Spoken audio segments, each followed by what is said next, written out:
computer crashed, and so as a result, I kind of glitched out on the first solution that I did for question 1 on the end behavior key. So if you want to know the solution to this, I'll refer you to just the PDF answer key.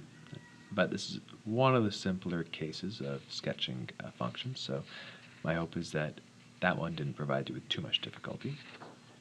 And we're going to move on to question 2 here. Now, to remind you guys, we did alter the nature of the second question. We changed this factor to an x instead of an x minus 3. And we changed the factor here to an x plus 4. X plus 4 on the bottom instead of an x minus 3. And there were some reasons for that. And we'll see what they are promptly, because we'll start on question 2. All right. So, you may choose a simple algorithm for approaching any of these questions. And you can really start at any sort of stage you want. You can find your x-intercepts, or your y-intercept, or your vertical asymptote, or you can find your end behavior by figuring out which case it is.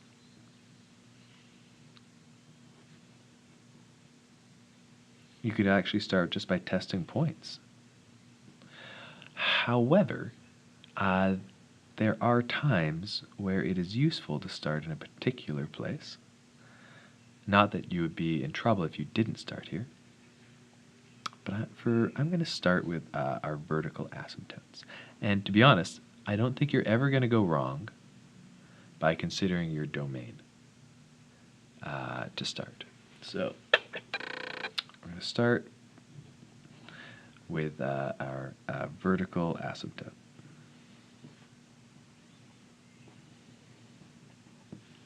So to do that, we're going to take our function, which is y equals x over x plus 3 times x.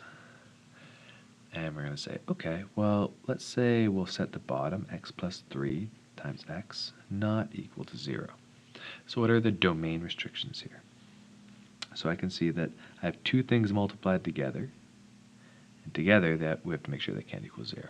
So in other words, we have to make sure that neither of them individually are equal to 0.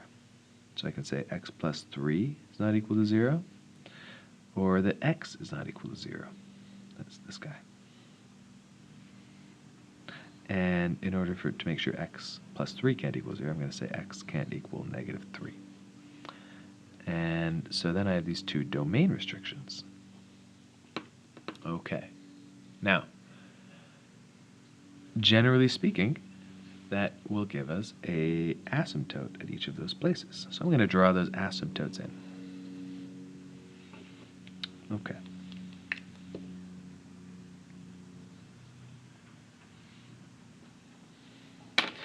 And then I get an asymptote x equals 0, and I get an asymptote at x equals 3. Now, that's fine. Now, if you're tuning in and you already noticed that I've done something wrong, you're correct, I have. But what I'm doing right now is just mimicking what we would do if we didn't notice, which is probably a pretty reasonable thing to expect, that we didn't notice what's going to happen next. That sometimes we could just get caught off guard. So let's talk about what happens if, say, we then check our x-intercept. So our x-intercept will find, we'll set y to 0 to find it. So we'll say, okay, we've got 0 is equal to x over x plus 3 times x. And I'm going to multiply both sides by x plus 3 times x.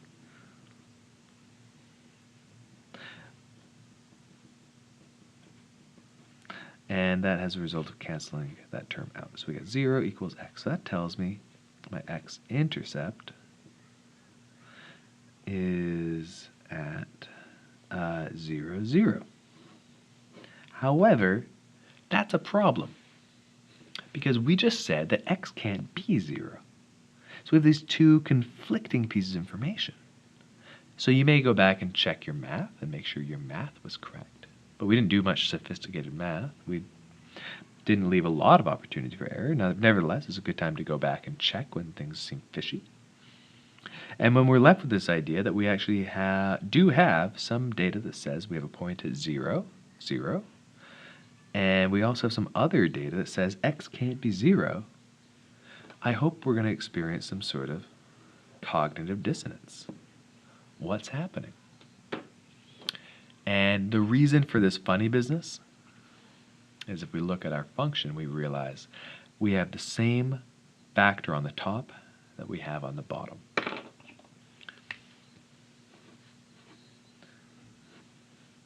We have the same factor on the top and bottom, or numerator and denominator if you prefer.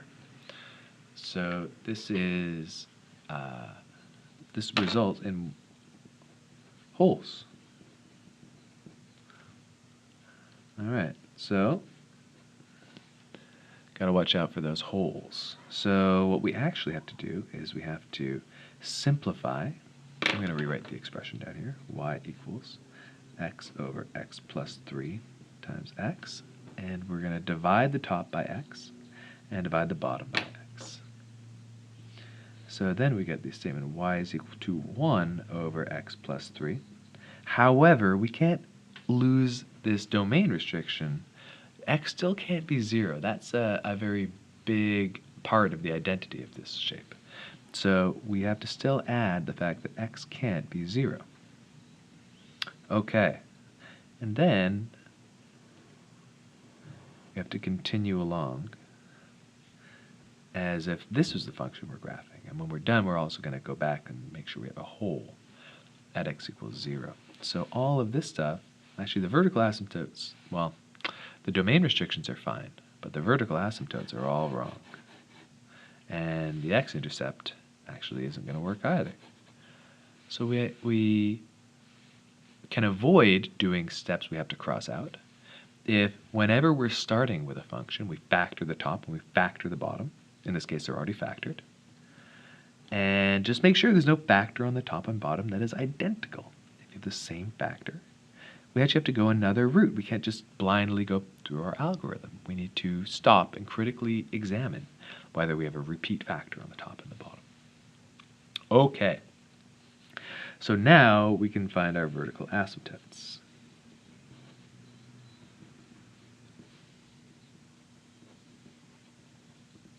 Okay, and I can see that x can't be 3. Oh, negative 3. And so then we can go and graph that. I suggest graphing at each stage where you find something. Take a second to graph it. Negative 1, negative 2, negative 3. And we get a horizontal, and by horizontal I mean vertical, a vertical asymptote at x equals 3. Okay. So we might then move on to, say, find an x-intercept.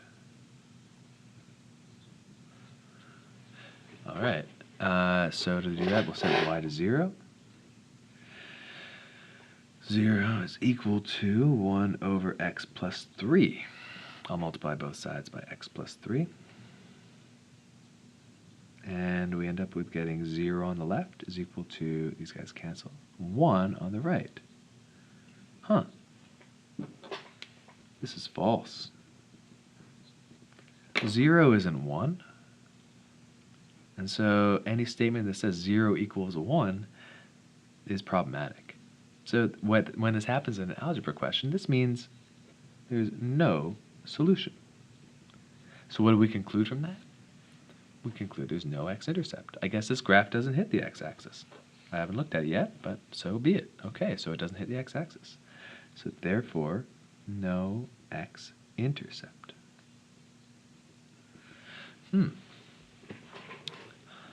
Okay. Oh, I think I can see why. All right, so let's try our y-intercept.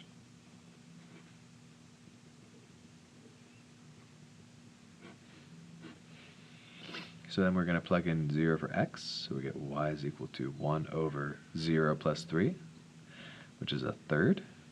So then we have a y-intercept at 0 and a third.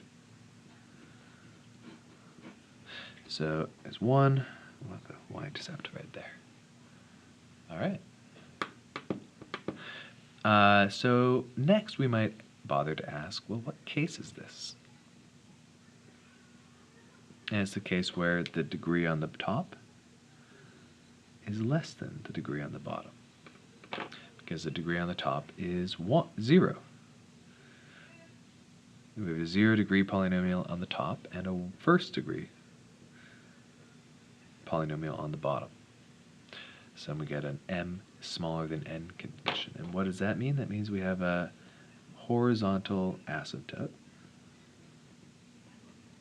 at y equals 0.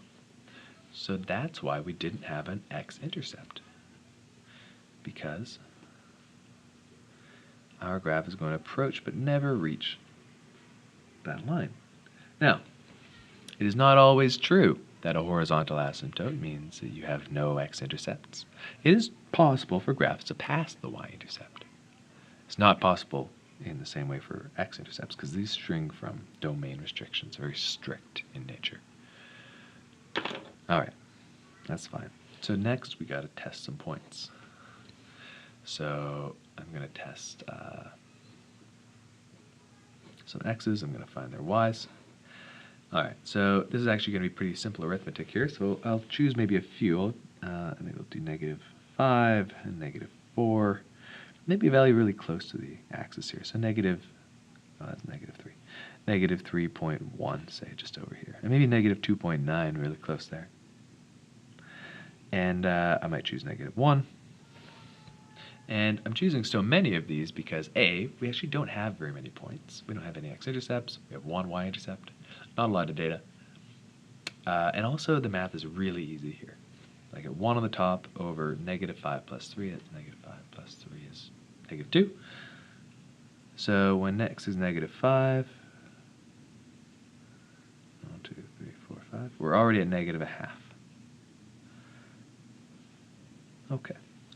And when x is -4, I get 1 over -1, which is -1. Okay. And when x is -3.5, or 3.1, plus 3, it's 1 over -0.1, which is -10. So we get a value all the way down here. All right. And that's... Then we'll plug in -2.9. Then all of a sudden I've got 1 over -2.9 plus 3, which is 1 over 0.1, which is 10. So when x is -2.9, I get a y value way up here at 10. And then lastly, x is -1. When I put -1 in for x, I get 1 over 2. So when x is -1, I get a half. All right, so I'm starting to see how to connect some of these dots, and I think I'm pretty confident I can do that. If you aren't sure how to graph... Oh, wait.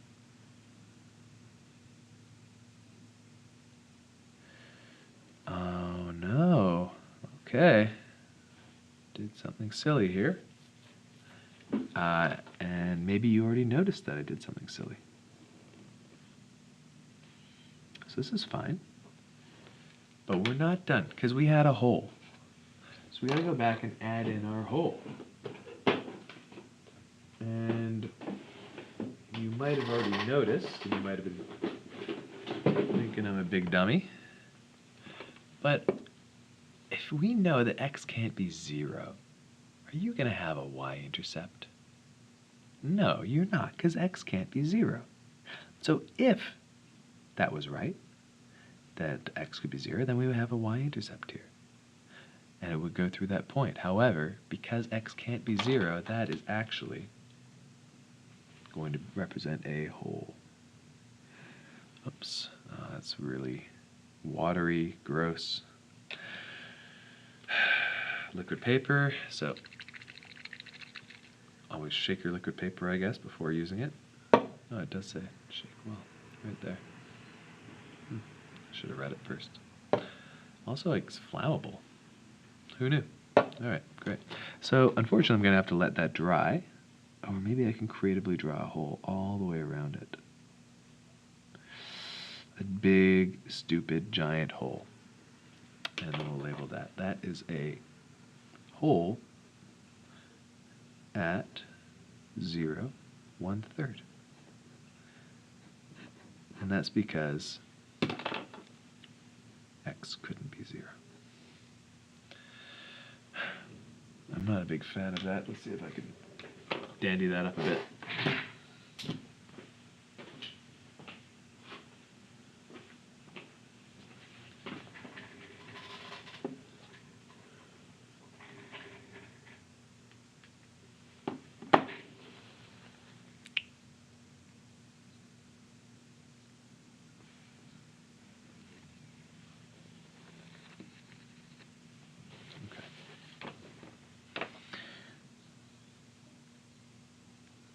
Gross, gross, gross. This isn't working great.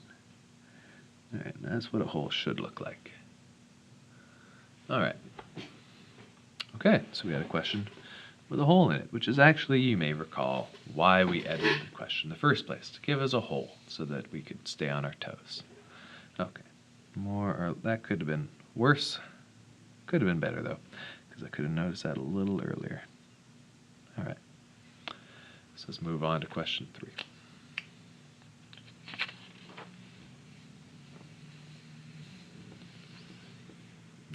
Question 3. All right, we've got the function y is equal to 3x plus 2, x minus 4, over x plus 2, x minus 2. All right. So, from our last question, it may serve as well to just double check to see if there is the same factor on the top that there is on the bottom. Is there anything that cancels out? If there isn't, then we don't have to worry about any holes. So I can see that we don't have any holes. Okay, that's fine. Great. So if we don't have any holes, we can usually start anywhere, but I'm going to start with my vertical asymptotes. Asymptotes. Okay. So the pen is running out of ink, so I'll throw that away. Or just throw it on the ground. All right, so we're going to start by setting the denominator not equal to 0. X plus 2 times x minus 2 can't be 0. So that means that x can't be 2 or negative 2. So I'm maybe going a little bit faster in this round because we've done a few of the basic steps already. I'll slow it down when it gets to things that are a little bit more nuanced.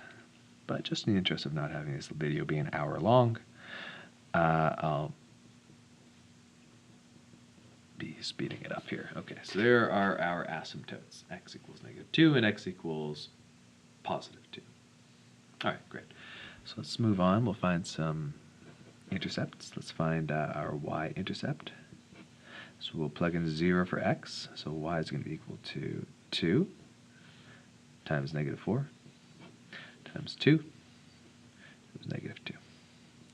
And I can just simplify here. I get these 2's cancel, and the negatives cancel. I get 4 over 2, which is the same thing as 2. So we have a y-intercept at 0, 2. All right, so y-intercept. There we go. Okay, cool. So we can also find our x-intercepts. And so that we'll set 0 for y. Now, I'm actually going to abbreviate the step at this stage. Rather than multiply both sides by x plus 2, x minus 2, I think we can skip to the stage and say that our x values are going to be negative 2/3 and 4. So then we got x-intercepts at negative 2/3, 0, and 2, 0. So I'll plot those. Negative 2/3 and 0 is going to be here. And 2's 4, 0.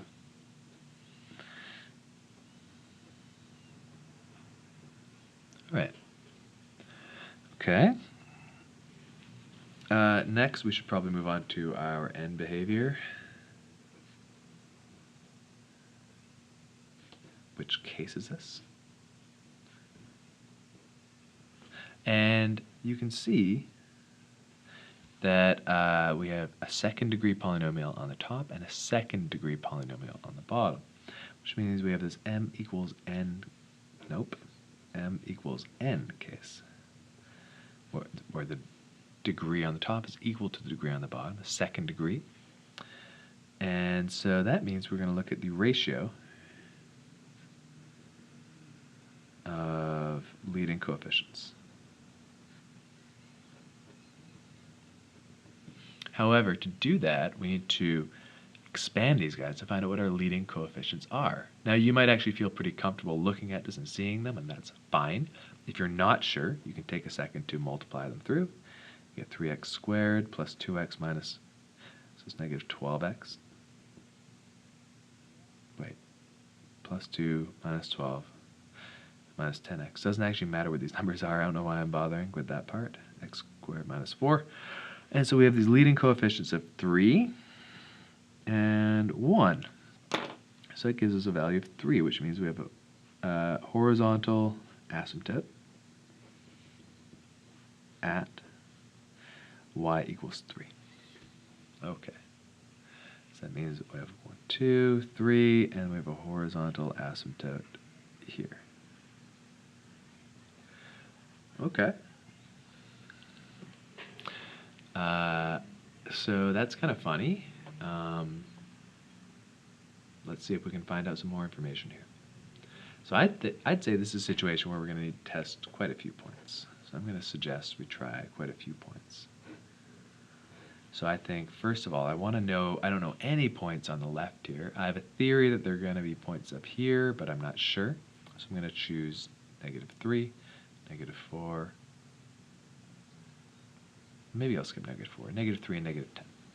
X is negative 3, negative 10. Oh, okay, this is going to suck. So negative 9 plus 2 is negative 7 times negative 3 minus 4 is negative 7 again over, negative 3 plus 2 is negative 1. Negative 3 minus 2 is negative 5. All right, so we're going to get a positive value, 49 over 5. And that's going to be equal to 9.8. Okay. So when x is negative 3, y is pretty high up there, not to scale. All right. And when x is negative 10, we get negative 30 plus 2, which is negative 28. Negative 10 minus 4 is negative 14. Oh, great, big number. I don't know how to multiply. Negative 10 plus 2 is negative 8. And negative 10 minus 2 is negative 12. I can divide by 2 and by 2, so I'm going to simplify here. Maybe I can do this without consulting a calculator. So all the negatives cancel, and I get positive 14 over 4, and 7 over 6. And then I see I can simplify again these guys. So 7 over 2 times 7 over 6. So I get 49 over 12.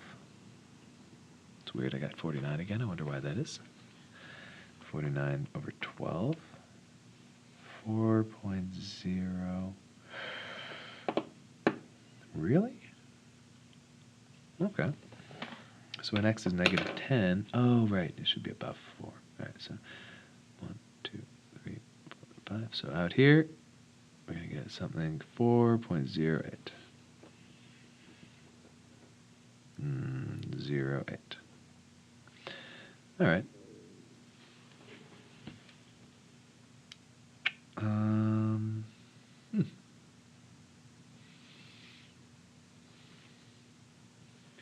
All right, so I think we're getting an idea of what's going on here. Getting something like that going on. Okay. In here, my I think it may go through the asymptote because I can tell there's no x-intercept here, so it's probably not going to bend back down. So it's going to approach the positive asymptote here, but to test it, I'm going to choose x equals 1. Maybe can I do both? Can I zoom out a bit so we can see the graph and the math? I don't know. We'll try it, see what happens. So when x is 1, we get 3 plus 2, we get 5 times 1 minus 3 is negative 3 over 1 plus 2 is 3 over 1 minus 2 is negative 1. All right, 3's cancel. So I get negative 5 over negative 1, which is 5. And okay, so that means that when x is 1, y is up here. Kind of like what I thought. Okay, so we're going to see something like that. Fine. Oops. And you can test some more points if you're not sure, like 1.5. And I have a feeling this is going to do something like this over here, but to double check, I'm going to choose x is 1, 2, 3. All right, so it's going to give us 3 times 3 plus 2, so it's 11 times 3 minus 4 is negative 1 over 3 plus 2 is 5, 3 minus 2 is 1. Okay, so that gives me negative 11/5. Negative 2.2, so when x is 3, y is negative 2.2, so it's like down here somewhere. All right, to me that's sufficient. I think I can draw this thing looking like that. Okay, and there's our graph. Not perfect. I wished I'd drawn a little bit lower so I could have gone a little bit off the axis here, but that's how we approach these guys. All right. Let's move on. Question 4. All right. So for question 4, we've got y is equal to 4x plus 9, x minus 6 over 2x plus 3. Okay. So I can see some pretty interesting things happening here already.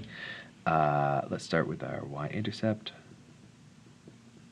All right, so we'll set x to 0, and that's going to give us 9. Y is equal to 9 times negative 6 over 3. And I'm going to divide this one by 3 and one by 1, so this gives us negative 18. All right, so we get a y-intercept at negative 18. Okay, so it's going to be a big, fat picture.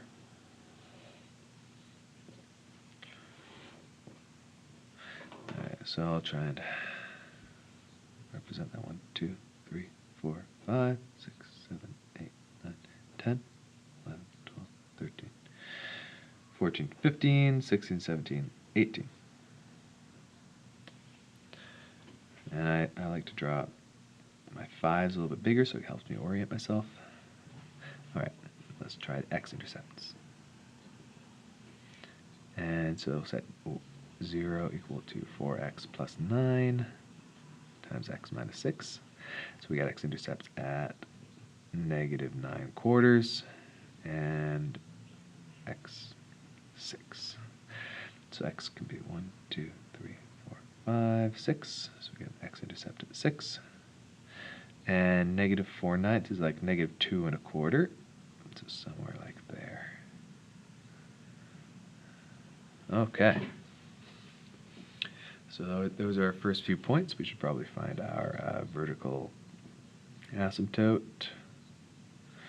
It's hard to spell that word and speak at the same time. Oh, still hard.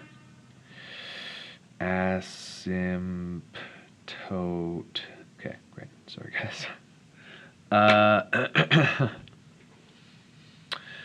So we're going to set our denominator not equal to 0, 2x plus 3, and we're going to subtract 3 from both sides. We get negative 3 is not equal to 2x. Divide by 2, and we get negative 3/2 is not equal to x. We're going to... Oh, what? Okay. So we're getting a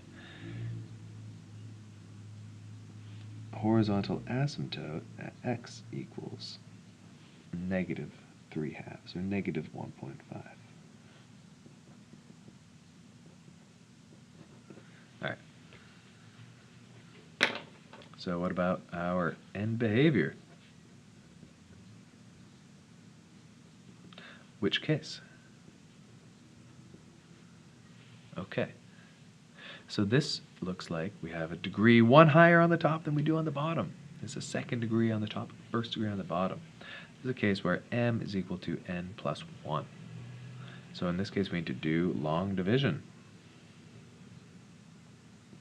So we're going to say 2x plus 3 on the outside of the set of brackets, and we're going to multiply these through, so that's going to give us 4x squared plus 9, take away 24, or negative 24 plus 9, it's going to be negative 15x minus 54. All right. So we got 2x into 4x squared is 2x, minus 4x squared, minus 6x, plus 6x. We're going to take them both away. And negative 15, take away 6 is negative 21x. We'll bring down this minus 54. 2x into...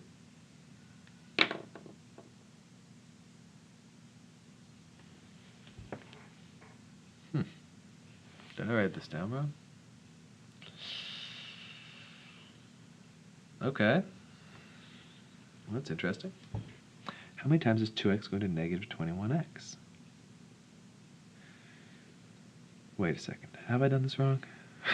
I really don't want this to happen. 9, negative 24. 9, negative 24. Oh, it's too late. Negative 24 plus 9. Negative 15. Okay, wait, 2x. 2x should go there, so it should be 4x plus 6. Take them both away, get negative 21x minus 54. Oh man, that sucks. Alright, so how many times is 2x going to negative 21x? Well, it must go in negative 10.5 times. Gross. And then I can multiply both these by negative 10.5 to get negative 21x minus 31.5. And when I subtract them, I should get 0, and who cares?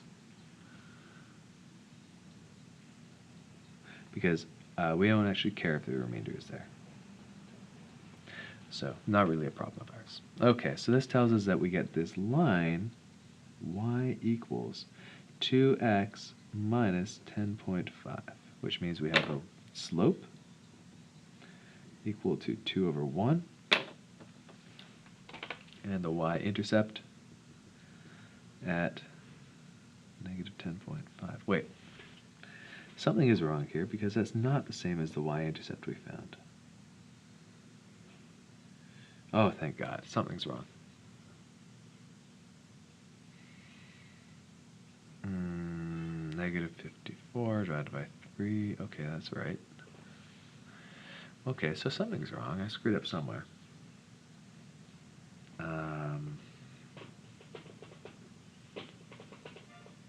4x squared. But where? Where have I made a mistake? This is crazy. Guys, this happens to us all, by the way. There's always some case where like you make a mistake and you have to try and find your own mistake. And it's frustrating. But the more you stick with it, the easier this process becomes.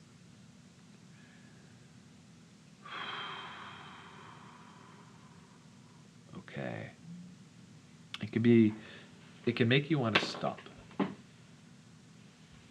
But a good mathematician takes some time to delve into the problem. What's wrong? What could be wrong? Well, I'll explain some of my thought processes here. One of the things that could be wrong is my y-intercept could be wrong. So I'm going to double check a few of my values. I'm going to start with my y-intercept. Okay. Oh, wait. Oh, stupid me. This is fine. The y-intercept is of our asymptote, not of our graph. So this means we'll have an oblique asymptote. All right, crisis averted, guys. So, okay, that means we'll draw the y-intercept at negative 10.5. We're going to rise 2 and run 1, rise 2 and run 1, rise 2 and run 1, rise 2 and run 1, and so on. So I'm going to just sketch out. I don't like the fact that the y-intercept is a decimal either, so I apologize.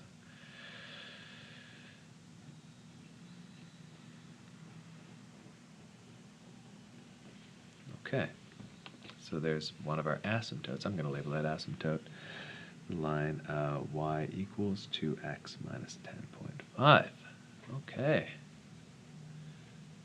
All right, so you're probably starting to get a picture of this already, as we got a couple of points, 1, 2, and we know it has to approach these asymptotes.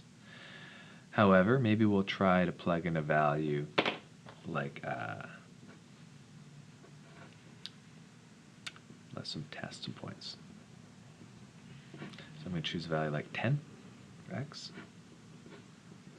and I get 49 times negative 4 divided by 23, which is gross. So that's calculator time.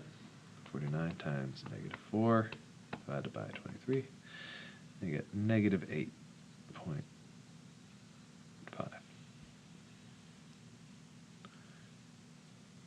Oh, it should have been positive 4, that's why. Positive 8.5. All right, so when x is 6, 7, 8, 9, 10, we get something like 8. All right, sure, that's kind of what I expected. Okay, so it looks like we're going to have a line. Do I have a blue pen here somewhere? It goes like this, approaches that asymptote and this asymptote.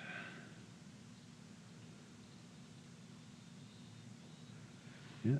And on this side, it's probably going to do the same, but just to test, let's just try negative 5. Or, yeah, sure, negative 5, why not?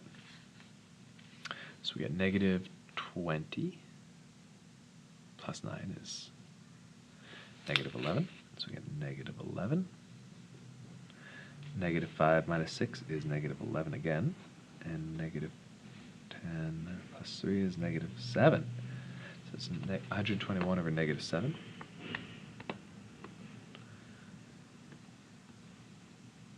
Negative 17. So when x is negative 5, we should get a value down here. Yeah, it's looking good. All right, I think we're ready to draw a level line that goes through these points. Okay.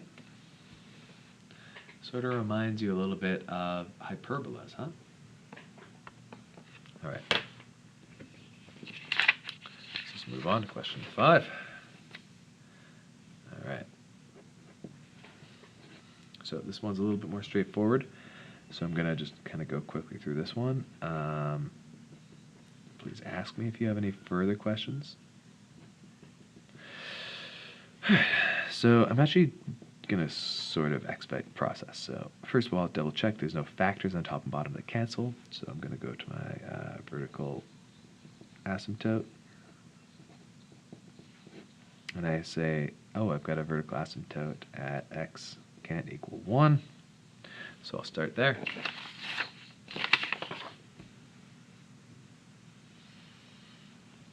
And so we get this line. And when x is 1,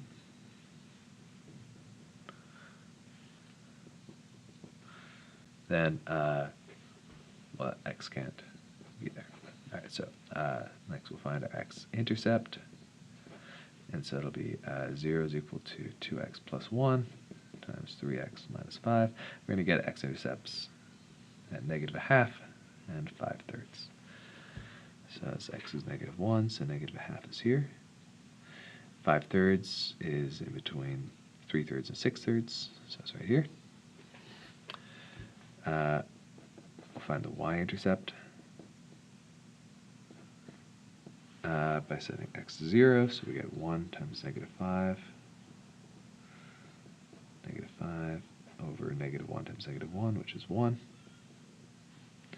That gives us negative 5, so we get an x 1, 2, Okay. And we have this situation where we want in behavior, and we have this m equals n situation, where we're really looking for the coefficients on the top over the bottom. So we have a horizontal asymptote. Y is equal to 2 times 3, 2 leading coefficients of 2 times 3, over 1 times 1, which is 6. So, 1, 2, 3, 4, 6. So we get y equals 6 there. Okay. You probably already got an idea of what this is going to look like. Maybe you don't. That's fine. We'll test some points. So we'll choose maybe a value out here, like -3. I have a feeling it's going to be up here. So let's just try it. -3. So then we'll get -6 plus 1 is -5. -9 minus 5 is -14 over -4 times -4, or -4 squared. So it's going to be positive, that's for sure. So I'm not going to write the negatives in my calculator. 5 times 14 divided by 16. Nope. By 16, not by 1. It gives us 4.375. So when x is 1, 2, 3, 4, 5, we get something up here. Yeah, and that's, I think, what I was expecting. So it's going to go up here.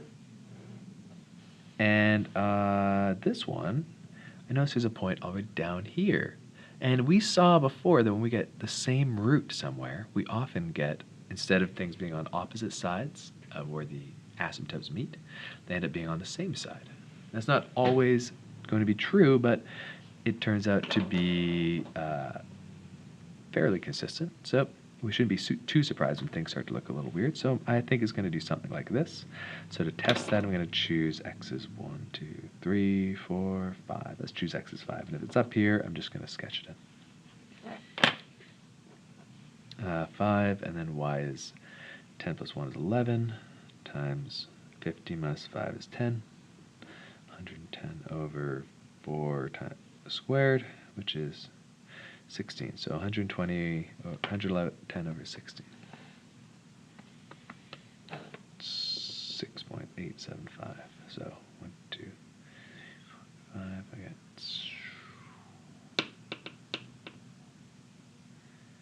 Huh. Not exactly what I was expecting. That's because this should have been. So I did my math wrong. That's the problem. No, wait, did I?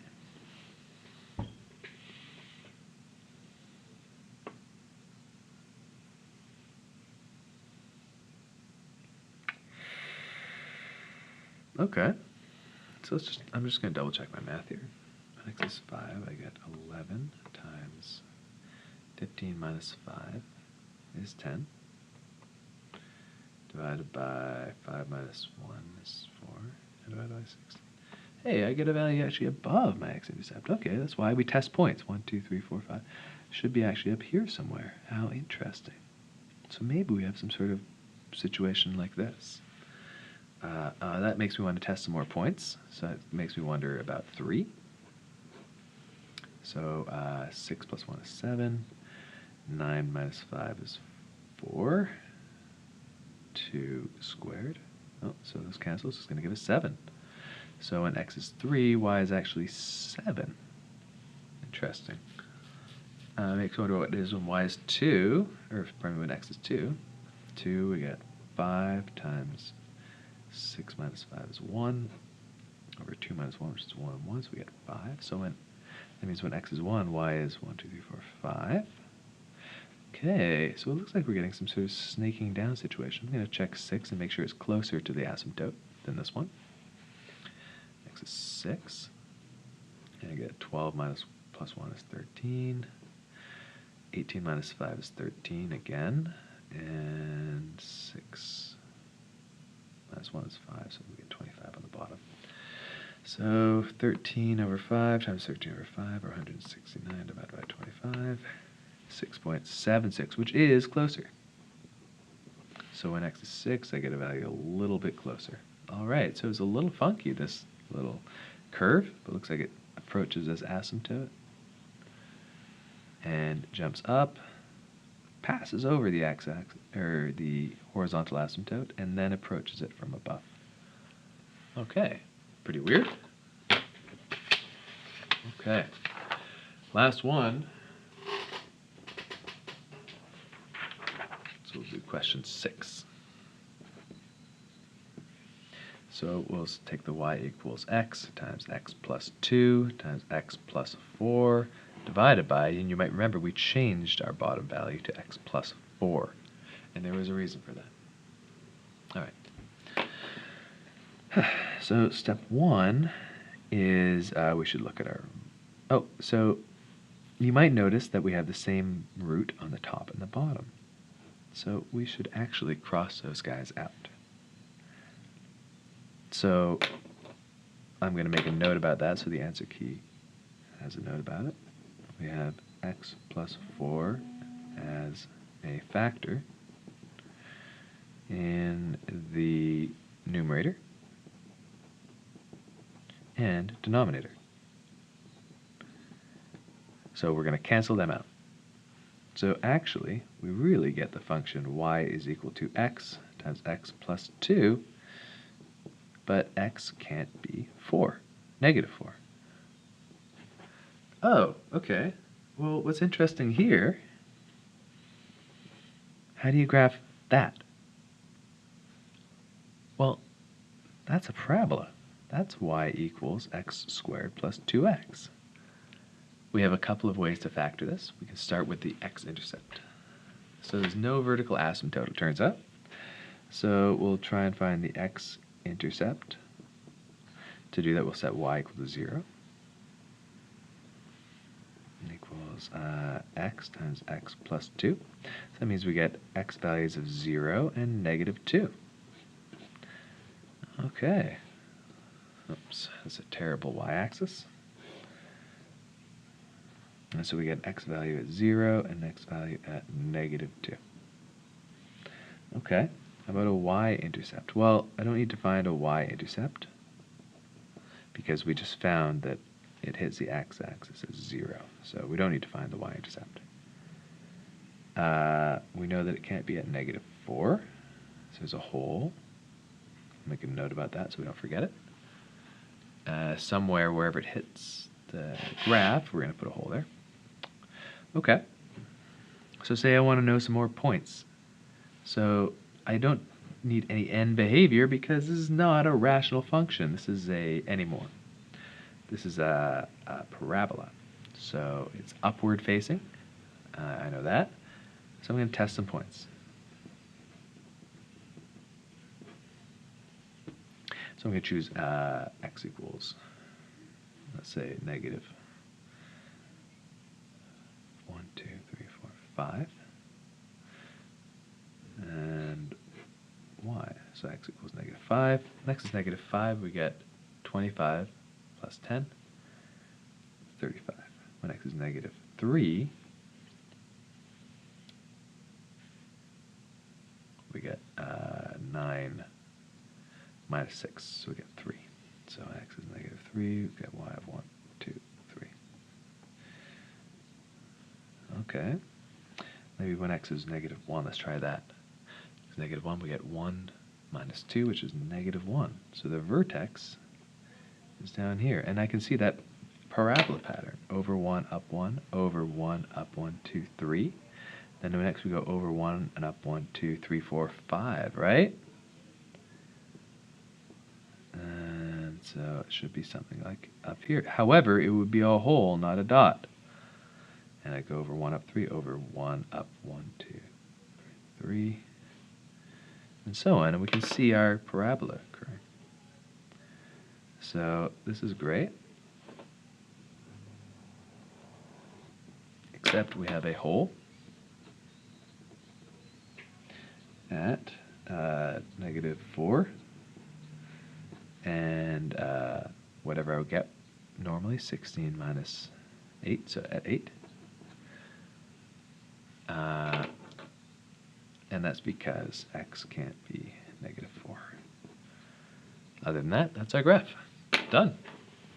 So good luck studying. Don't forget to make your cheat sheets over the weekend, and let me know if you have any questions about these.